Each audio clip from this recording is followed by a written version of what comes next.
Hey people, super quick video on how to change engine mounts on a 1KD. Now, obviously it's a lot easier with the engine not in the way, so that's the way to do it. Generally, they changed them about 2009, so vehicles before that, 120s, you might have a vibration. We've talked about it before. It can be really annoying. It's not like they're broken or they're going to fall off or anything, so if you like the vibration, then you keep humming away. I'm not telling you need engine mounts, I'm just saying for those fussy people. Obviously this one we've already removed. Just wanted to take the opportunity to show you the mounting situation, okay? So obviously the engine sits on that bolt there, but you can see over here the other holes for the mounting point. So that's pretty much how it works. And we're going to zip this one out as well.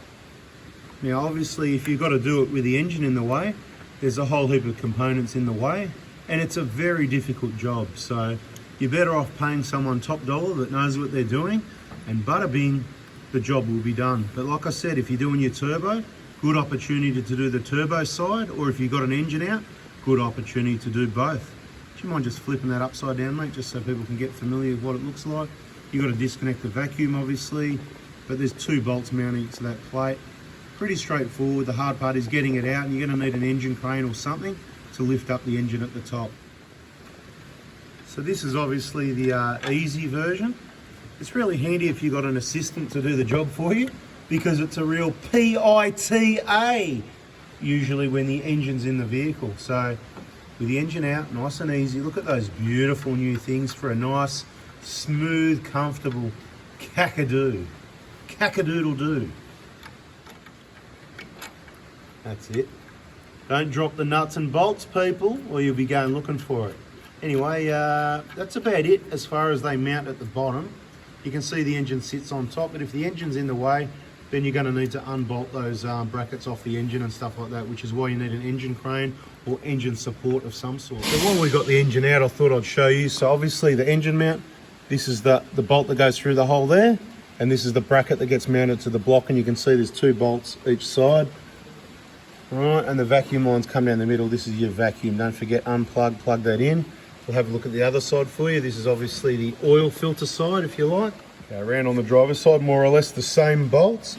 The difference is you have got an insulator at the top of this engine mount. Makes it a bit harder to get to the nut. So you've got to take, there's a little bracket for the vacuum line. See the vacuum line's here. There's a little bracket there. You've got to take that bolt out and to just lift this up a little bit to access that nut there. So obviously with a turbo there, you can't lift it out that way. Oh, what a pain in the butt. So you got options, you know, pull your alternator and stuff like that out of the way, bring it out that way. Different people have done different things. There's different things you can do. Look, maybe even there's a chance you could take the pipe off here and sneak it under there, but look, I haven't tried that. You know what? It's a PITA, so I don't do it. We know people that do, but, you know, there you go. I'll tell you a place that does it if you're in Victoria. Bloke, contact a bloke by the name of Sam at Suffolk Autos. I think they're in Sunshine. Suffolk Autos in Sunshine. Sam. Say Anthony sent you for the engine mounts. Genuine engine mounts, supplied and fitted. That's probably a good option. Really? Yeah. So I hope you can see why. It makes me tired thinking about doing this job with the engine in the vehicle, right? So, yeah, opportunity while the engine's out to do them. Good idea. 150 Prados, you don't normally need them because, as I said, I believe they upgraded them sometime in around 2009. So the late 120s and the 150s didn't suffer the problem. So it's just an issue with the insulator, the vacuum part of things on the engine mount. So bada bing, that's a video, nice and short, bada boom, catch you later.